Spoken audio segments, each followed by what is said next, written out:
मैं वैसे तो यशवर्धन आजाद साहब को जाना चाहता था, लेकिन उसके पहले मैं समी साहब, ये जो पटना में पकड़े गए, जिस और अनुपम ने इशारा किया, क्या इसके तार पटना में है?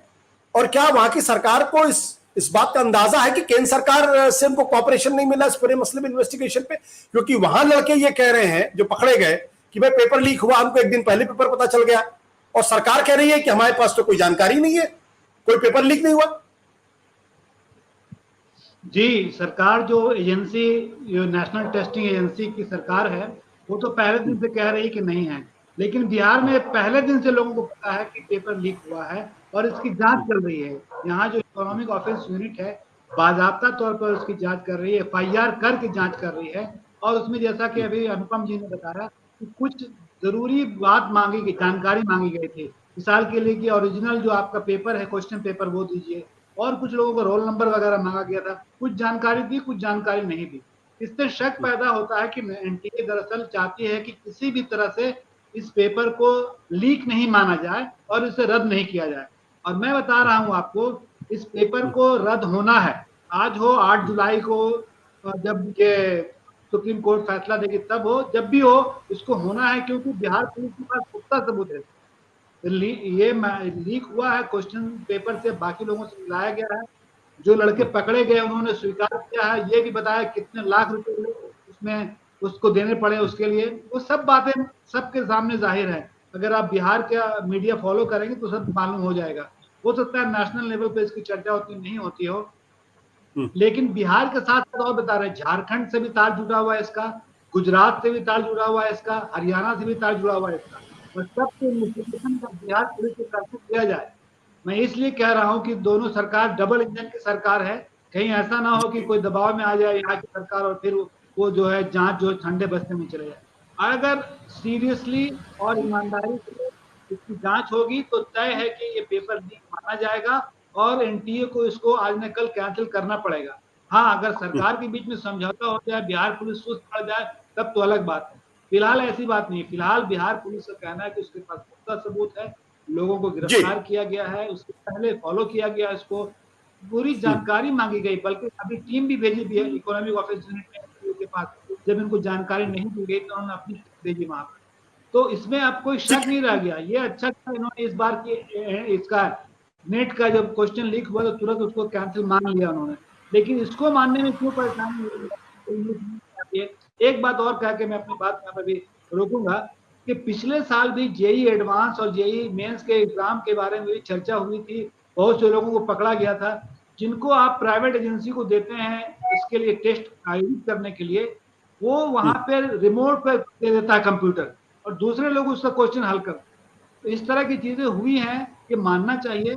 और जाहिर है आलोक जी ने बिल्कुल, अनुपम जी ने बिल्कुल सही कही बात कि लाखों लोगों का जो है भविष्य इससे परेशान है। जो लड़के मेहनत कर रहे हैं तो उनको कामयाबी नहीं मिल रही है और जो पैसे दे रहे हैं उनको कामयाबी मिल रही है। जी बिल्कुल। इसमें जिस लड़के को पकड़ा गया है उसने जानकारी दी है पटना की पुलिस को कि भाई वो कोटा में जो है वो वहां पे गया था कोर्स करने के लिए, और उसको पहले से उसके चाचा ने बुला के बोला कि तुम यहाँ आ जाओ, सारा एग्जाम फिक्स हो चुका है। वहां पहुंचा तो पता चला 32 लाख रुपए में टिकट जो है वो बेचे गए, पेपर उसको मिला 32 लाख में एक दिन पहले, और उसने 40 लाख रुपए में दूसरे लोगों को बेचा। वो भी थोड़ा कम बिजनेसमैन नहीं था, उसने भी थोड़ा दिमाग लगाया और 40 लाख रुपए में उसने पेपर को बेचने की कोशिश की। 4 लड़के पकड़े गए हैं। अगर इसका ठीक तरीके से इन्वेस्टिगेशन हो जाए तो कई बड़े लोग इसमें पकड़े जा सकते हैं, कई बड़े लोग सलाखों के पीछे दिखाई पड़ सकते हैं। लेकिन जिस तरीके से बिहार सरकार और केंद्र सरकार के बीच में कम्युनिकेशन गैप में, फिलहाल अभी कहूंगा कम्युनिकेशन गैप दिखाई पड़ता है, या ये कहूं कि दोनों के बीच में किसी तरीके का कोई कोऑर्डिनेशन नहीं है, उससे यह भी शक पैदा होता है कि इसमें कुछ बहुत बड़े लोग इन्वॉल्व हैं जिनका चेहरा जो है वो ना सामने आए, ये पूरा सिस्टम उसको दबाने में लगा हुआ। लेकिन यशवर्धन आजाद साहब, आपका जितना अनुभव है, अभी पिछले दिनों आपने देखा था कि यूपी के अंदर पुलिस कांस्टेबल घोटाला हुआ था, पेपर लीक हुआ था, 46 लाख बच्चों का भविष्य उसमें लगा हुआ है। नीट में 26 लाख बच्चों का भविष्य लगा हुआ है, 11 लाख जो है वो नेट यूजीसी में लगा हुआ है। इतने बड़े बड़े संख्या में छात्रों का भविष्य लगा हुआ है, और ये इस पर कोई क्रैकडाउन नहीं होता, इस पर कोई पकड़ा नहीं जाता। क्या इतना मुश्किल काम है इसको पकड़ना? बिल्कुल नहीं। देखिए, पिछले 7 साल में 70 एग्जाम के पेपर्स लीक हुए। इससे साफ पता लगता है कि ये जो समस्या है इसकी जड़ें इतनी गहरी हैं, भ्रष्टाचार के जो जड़ हैं, ये जो प्रथा है, जैसे गुजरात में लोग बिहार से जाकर और साउथ से जाकर परीक्षा दे रहे हैं। दूसरी बात, ये जो पॉलिटिशियंस हैं जो कि किसी किसी खास कॉलेज या स्कूल को एक सेंटर बनाने के लिए जान देने को तैयार रहते हैं। तीसरी बात, ये जो माफिया जो पकड़ाते हैं बिहार में एजुकेशन माफिया के नाम पे, जैसे सिकंदर का नाम आ रहा है, ये लोग पहले भी इसमें से कार्यरत रहते हैं। या चौथी बात, जो हरियाणा की बात हुई है झज्जर की, कि अगर एग्जाम वहाँ पे लेट हुआ तो उसमें ग्रेस मार्क की क्या जरूरत है? आप अगर मान लिया आधा घंटा लेट हुआ है तो आधे घंटे बाद तक उसको खत्म चालू रखिए और उसके बाद उसको खत्म कर दीजिए। मैं ये कहना चाहता हूँ कि जो निर्णय 5 मिनट में लिया जा सकता है, वो निर्णय यहाँ ना कोई संस्था लेती है, ना प्रदेश की सरकार लेती है, और सारी चीजों को कोर्ट्स पे फेंक दिया जाता है। मैं ये अपेक्षा कर रहा था सुप्रीम कोर्ट से भी कि वो फाइल उठा के फेंकेंगे और सरकार को ये कहेंगे कि कम से कम अब आप शासन चलाना शुरू करें।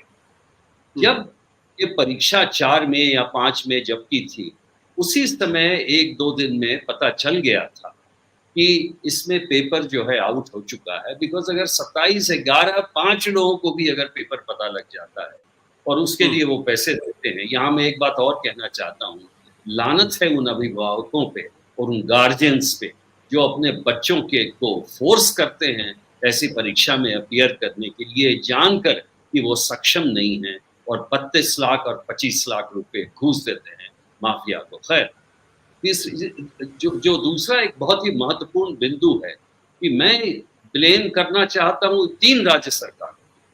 क्या आपको जब मालूम है कि ये अनियमितताएं आपके यहाँ होती हैं, ऐसे सेंटर्स आपके वल्नरेबल हैं, तो क्या उस पर आपको कड़ी नजर नहीं रखनी चाहिए? क्या आपको ये देखना नहीं चाहिए? और उसके बाद मैं सबसे ज्यादा दोष देता हूँ नेशनल टेस्टिंग एजेंसी को, जो कि एक राजनीति की जब हम बात करें ना, जैसे अनुपम ने कहा कि पॉलिटिकल विल है, ऐसा नहीं है। देखिए कि कोई प्रधानमंत्री या कोई चीफ मिनिस्टर चाहे किसी भी पार्टी का हो, ये चाहता है कि उसके यहाँ पेपर लीक, ये नहीं चाहता है। वो कुछ जो पॉलिटिशियंस हैं अपने बच्चे को चाहते हैं किसी तरह घुसा, चाहे वो पैसे से हो चाहे किसी हो, ये मानता हूँ, लेकिन सबको नहीं ब्लेम करना चाहिए। सारे राजनीति भी ऐसे। ये जो समस्या है ये राजनीति से ऊपर है। मैं ये कह रहा हूं, कल किसी दूसरी पार्टी अगर वहां पे रहती तो ऐसा नहीं है कि पेपर लीक नहीं होता। वही माफिया है, वही स्कूल है, वही प्रोफेसर्स हैं और वही इसकी जड़ है। तीसरी बात जो मैं ये कहना चाहूंगा कि अब जो ये समस्या हुई है, क्योंकि समस्या इससे भी हुई है कि कोई निर्णय नहीं लेना चाहता। आपने किसी ने ये बात नहीं की कि नेशनल टेस्टिंग एजेंसी में एक बहुत ही वरिष्ठ अधिकारी हैं, IAS अफसर रहते हैं, जो कि DG NTA हैं। सारी व्यवस्था को तो वो चलाते हैं। किसी भी नेशनल टेस्टिंग एजेंसी के DG के खिलाफ अभी भी 7 साल में क्या कोई कार्रवाई हुई है? सत्य हिंदी का ऐप डाउनलोड करें गूगल प्ले स्टोर पर।